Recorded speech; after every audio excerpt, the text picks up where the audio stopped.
سمیع صاحب، جیسے ہم نے ذکر سنا کہ سفر کرتے ہوئے حضرت امام حسین رضی اللہ تعالیٰ عنہ قافلے کے ہمراہ کربلا کے میدان تک پہنچ گئے اور وہاں پر یہ تکلیف دہ واقعہ پیش آیا۔ واقعہ شہادت کے کیا حالات ہیں، وہ اگر آپ پلیز ہمیں کچھ بیان کر سکیں۔ جی واقعہ یہ بہت ہی تکلیف دہ واقعہ، جس طرح حادی صاحب نے بتایا۔ یکم محرم سے لے کر 10 محرم تک کے واقعات مورخین نے بہت ہی زیادہ تفصیل کے ساتھ لکھے ہیں۔ ایسا لگتا ہے جیسے وہاں کوئی رپورٹر بیٹھا ہوا تھا۔ میں نے ان سارے واقعات کو پڑھا ہے، غور کیا، مجھے لگتا ہے کہ بہت کچھ ان میں مبالغہ آرائی بھی کی گئی ہے اور کہانی کو لمبا اور جذباتی بنانے کے لیے بہت کچھ اضافے بھی کیے گئے ہیں، لیکن بہرحال کچھ باتیں جو تاریخ سے ثابت ہیں وہ آپ کے سامنے کچھ پیش کی جا رہی ہیں۔ جہاں تک روایات سے معلوم ہوتا ہے، 7 محرم کو حضرت امام حسین کا پانی بند کر دیا گیا اور وہ تکلیف دہ صورتحال شروع ہو گئی۔ حضرت امام حسین نے اپنے بیٹے کو بھیجا، وہ کچھ پانی لائے۔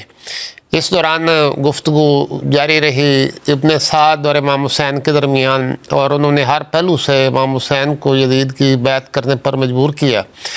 یہ بھی لالچ دیا کہ اگر اہل بیت چلے جائیں تو ان کو امان دے دی جائے گی۔ حضرت امام حسین نے اس موقع پر اپنے ساتھیوں کو بھی کہا انہی دنوں میں کہ اگر کوئی جانا چاہتا ہے تو رات کے اندھیرے میں چلا جائے، میں اس سے ہرگز ناخوش نہیں ہوں گا۔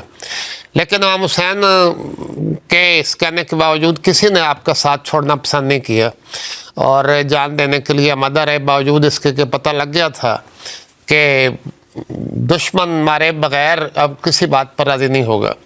حضرت امام حسین کو مسلسل خوابیں بھی آ رہی تھیں، چنانچہ روایات سے بھی پتہ چلتا ہے کہ راستے میں حضرت امام حسین نے 2 یا 3 دفعہ اس طرح کے خواب دیکھے کہ کتے ہم پر حملہ آور ہوئے ہیں، اور یہ خواب بھی دیکھا کہ حضرت امام حسین نے خواب دیکھا کہ ایک گروپ ان کی طرف بڑھ رہا ہے، اور یا یہ دیکھا کہ ایک گروپ موت کی طرف بڑھ رہا ہے، اور اسی طرح مختلف خواب دیکھے جن سے پتہ لگ رہا تھا کہ یہ اب تقدیر تو ہے، امام حسین رضی اللہ تعالیٰ عنہ کی شہادت مقدر ہے۔ اس کے باوجود حضرت امام حسین بھر لڑائی سے بچنا چاہتے تھے، وہ لڑائی کے لیے گئے نہیں تھے۔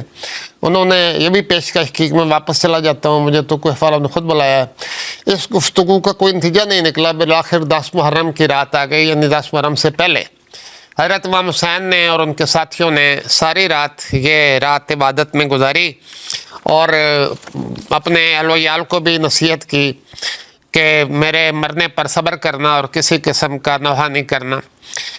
10 محرم کو کہتے ہیں امام حسین نے شہادت سے پہلے یا لڑائی سے پہلے ایک طویل خطبہ یا خطاب ارشاد فرمایا، اور اس میں فرمایا کہ میں تم سے لڑنے نہیں آیا، پرامن واپسی کو مجھے راستہ دے دو۔ لوگوں کو سمجھایا کہ تم اہل بیت کو قتل کر رہے ہو، اس کا نتیجہ تمہارے حق میں اچھا نہیں نکلے گا۔ یہ ساری باتیں ذکر کر کے جس طرح حادی صاحب نے بتایا، اس موقع پر حضور بھی موجود تھا، اور اسی موقع پر حضرت امام حسین کے لشکر میں ملا اور پھر انہی کی طرف سے لڑتا ہوا شہید ہو گیا۔ بہرحال یہ اس کی خوش قسمتی تھی۔ بہرحال جنگ کا آغاز ہوا، وہ ایک لمبی تفصیل لوگوں نے جیسا میں نے کہا لکھی ہے، ایک ایک آدمی کا نام لکھا ہے، فلاں گیا پھر فلاں گیا پھر فلاں گیا۔ یہ ساری باتیں ماننے والی تو نہیں ہیں، لیکن بہرحال لکھی ہوئی ہیں، تو اس سے پتہ لگتا ہے کہ باری باری پہلے امام حسین بھیجتے رہے اپنے ساتھیوں کو، اس کے بعد پھر آخر پہ امام حسین خود چلے۔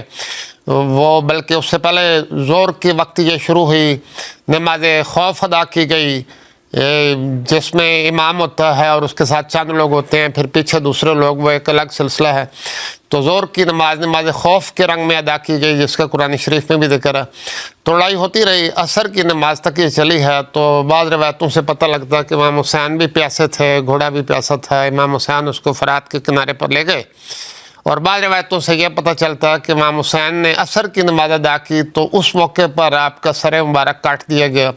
یہ بعض روایتوں کے مطابق پانی پیتے ہوئے آپ کے گلے میں وہ تیر لگا اور آپ شہید ہو گئے۔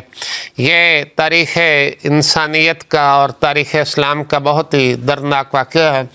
ہماری جماعت کے امام حضرت مسلم موعود رضی اللہ تعالیٰ عنہ نے ایک حیرت انگیز استنباط کیا ہے۔ الف لام میم حروف مقطعات جو سورۃ بقرہ میں آئے ہیں، حضور نے فرمایا کہ الف لام میم کے اعداد 71 ہیں اور سورۃ بقرہ میں جو مسلمانوں کے ابتدائی 71 سال کے واقعات ہیں ان کی اشارتاً خبر دی گئی ہے۔ اب امام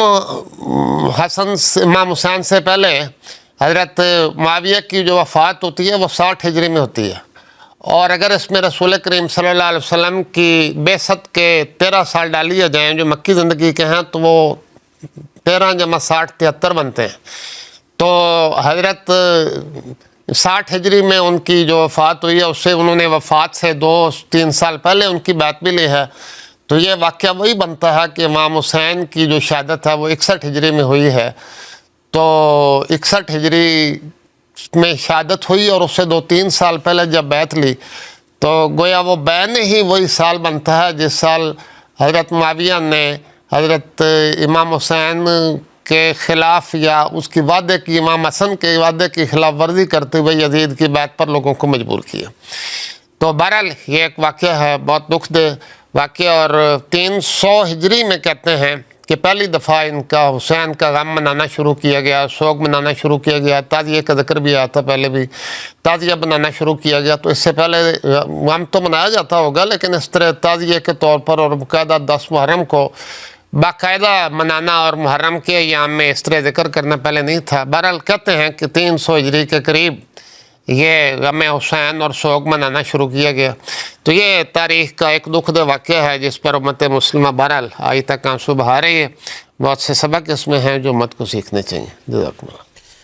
جزاک اللہ سمیع صاحب، انتہائی تکلیف دہ اور دوہری نسبت حضرت امام حسین رضی اللہ تعالیٰ عنہ کو اور باقی لوگوں کو حضور صلی اللہ علیہ وسلم سے، آپ کے سب سے بڑا اور بلند مقام یہی کہ آپ صحابی رسول تھے، حضور صلی اللہ علیہ وسلم کے عقیدت مندوں میں، آپ کی پیروی کرنے والوں میں شامل تھے، اور پھر آپ کو یہ شرف بھی حاصل تھا کہ آپ حضور صلی اللہ علیہ وسلم کی جسمانی آل میں بھی شامل تھے۔ تو آپ روحانی آل میں بھی شامل تھے، آپ جسمانی آل میں بھی شامل تھے، لیکن حضور صلی اللہ علیہ وسلم کی وفات کو زیادہ عرصہ نہیں گزرا کہ یہ تکلیف دہ واقعہ پیش آیا۔ یہ بہت سے سبق اپنے اندر رکھتا ہے۔